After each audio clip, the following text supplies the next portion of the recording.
જી નમસ્કાર, હું TR Jadav TR એજ્યુકેશનમાં ફરીથી એક નવા વિડીયોમાં તમારું સ્વાગત છે. મિત્રો, હમણાં જે હેલ્પરની જે ભરતી જાહેર થઈ છે, આ હેલ્પરની ભરતીની તૈયારી માટે અમારી ચેનલમાં ફ્રી વિડીયો લેક્ચર સિરીઝ શરૂ કરવામાં આવે છે. તો મિત્રો, અમારી ચેનલ સાથે જોડાયેલા જેમાં ટેકનિકલ અને નોન ટેકનિકલ હેલ્પરના સિલેબસ પ્રમાણે તમામ વિડીયો અપલોડ કરવામાં આવે છે. તો અમારી ચેનલની મુલાકાત લઈ અને પ્લેલિસ્ટમાં તમે તમામ વિડીયો જોઈ શકો છો. તો મિત્રો, અમારી ચેનલ સાથે તમે જોડાયેલા રહો. આવનારી હેલ્પરની ભરતીમાં તમને ખૂબ જ ઉપયોગી થશે. મિત્રો, આ વિડીયોમાં વાત કરીશું હેલ્પર માટે ઉપયોગી MCQ, મિકેનિક, ડીઝલ અને MMV MCQ. મિત્રો, સિરીઝ આપણે નવી ચાલુ કરી છે. આ ટોપિક તૈયાર કરો, 100% સહેલાઈથી પાસ થવાય. તો ભાગ 6 અગાઉ ભાગ 5ના અપલોડ કરેલા છે, જે તમે પ્લેલિસ્ટમાં જઈને જોઈ શકો છો. મિત્રો, મિકેનિક, ડીઝલ અને MMVના પ્રશ્નોનો ગુણભાર વધારે છે આવનારી પરીક્ષામાં હેલ્પરની. તો આ થોડું વધારે એના ઉપર ધ્યાન આપવું. તો ચાલો મિત્રો, તેનું સ્ટાર્ટ કરીએ. તો વાત કરીશું હવા અથવા તો હવા બળતણના સુપરચાર્જને મિશ્રણને એન્જિનમાં પહોંચાડવા માટે શેનો ઉપયોગ થાય છે? Option A oil pump, air pump, fuel pump કે એક પણ નહીં. તો હવા અથવા તો હવા બળતણના સુપરચાર્જને મિશ્રણને એન્જિનમાં પહોંચાડવા માટે એર પંપનો ઉપયોગ થાય છે. નેક્સ્ટ જોઈશું, ઓટોમોબાઈલ વ્હીકલમાં સુપરચાર્જરના ઉપયોગથી શું થાય? તો વધારે આઉટપુટ મેળવી શકાય, વધારે દબાણ પેદા કરી શકાય, વધારે તાપમાન પેદા કરી શકાય કે ઉપરના તમામ. તેનો સાચો જવાબ છે ઉપરના તમામ. ઓપ્શન ડી સાચો જવાબ છે, ઉપરના તમામ. એના પછી વાત કરીશું સુપરચાર્જિંગમાં શેનો ઉપયોગ થાય છે? રોટરી એર પંપ, કોમ્પ્રેસર, ટર્બોચાર્જર, એ અને બી. તો મિત્રો, સુપરચાર્જિંગમાં રોટરી એર પંપ અને કોમ્પ્રેસરનો ઉપયોગ થાય છે. તો સાચો જવાબ છે ઓપ્શન ડી, એ અને બી બંને.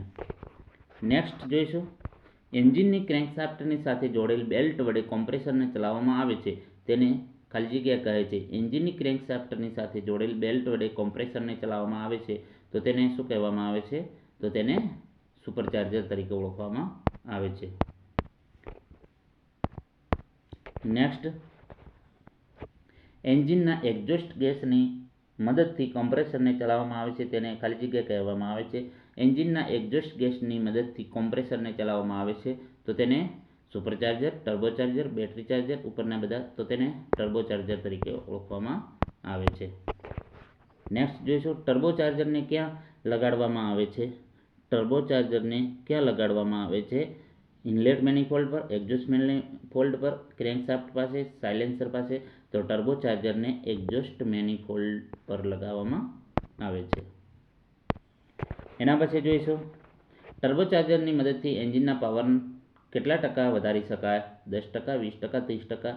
ના વધારી શકાય. તો ટર્બોચાર્જરની મદદથી 30થી 40% એન્જિનના પાવર વધારી શકાય. તો તેનો સાચો જવાબ છે 30%. એના પછી વાત કરીશું, ટર્બોચાર્જરની શાફ્ટ કેટલી સ્પીડે ફરતી હોય છે? ટર્બોચાર્જરની શાફ્ટ કેટલા સ્પીડે ફરતી છે? તો ટર્બોચાર્જરની શાફ્ટ છે 1,00,000 RPM. ઓપ્શન સી સાચો જવાબ છે. એના પછી વાત કરીશું, ટર્બોચાર્જરની મદદથી શું ફાયદો થાય? બળતણની બચત થાય, એન્જિનની સારી ઝડપ મેળવી શકાય, ધુમાડા પર નિયંત્રણ મેળવી શકાય, પાવર આઉટપુટ અને પરફોર્મન્સ સુધારે છે, ઉપરના તમામ. તો ટર્બોચાર્જરની મદદથી ઉપરના તમામ ફાયદો થાય છે. ડીઝલ એન્જિનવાળા વાહનમાં ટર્બો કોમ્પ્રેસરના એર ઇનલેટને ક્યાં લગાવવામાં આવે છે? તો ડીઝલ એન્જિનવાળા વાહનમાં ટર્બો કોમ્પ્રેસરના એર ઇનલેટને ક્યાં લગાડવામાં આવે છે? ઇનલેટ મેનિફોલ્ડ આગળ, એર ક્લીનર આગળ, રોકર ડોર આગળ, કેબિન વેન્ટ આગળ. તો તેનો સાચો જવાબ છે એર ક્લીનર આગળ લગાવવામાં આવે છે. નેક્સ્ટ જોઈશું, ટર્બોચાર્જરમાં ટર્બાઇન કેવી રીતે ફેરવવામાં આવે છે? મફલરમાંથી નીકળતા એક્ઝોસ્ટ ગેસથી, એક્ઝોસ્ટ મેનિફોલ્ડથી નીકળતા એક્ઝોસ્ટ ગેસથી, ટેઇલ પાઇપમાંથી નીકળતા એક્ઝોસ્ટ ગેસથી, ક્રેન્કકેસમાંથી નીકળતા એક્ઝોસ્ટ ગેસથી. અહીં તમે મિત્રો ઓપ્શનમાં તમે જોઈ શકો છો, બધી એક્ઝોસ્ટ ગેસ આપેલા છે. તો તમારે આમાં ખાસ ધ્યાન રાખવાનું છે. ટર્બોચાર્જરમાં ટર્બાઇન કેવી રીતે ફેરવવામાં આવે છે? તો તેનો સાચો જવાબ છે ઓપ્શન બી, એક્ઝોસ્ટ મેનિફોલ્ડમાંથી નીકળતા એક્ઝોસ્ટ ગેસમાંથી. તો મિત્રો આ વિડીયોમાં જે મોસ્ટ આઈએમપી પ્રશ્નોની ચર્ચા કરી, જો વિડીયો પસંદ આવે તો લાઇક કરજો, શેર કરજો અને મિત્રો ચેનલને સબસ્ક્રાઈબ કરવાનું ન ભૂલતા. Thank you for watching this video.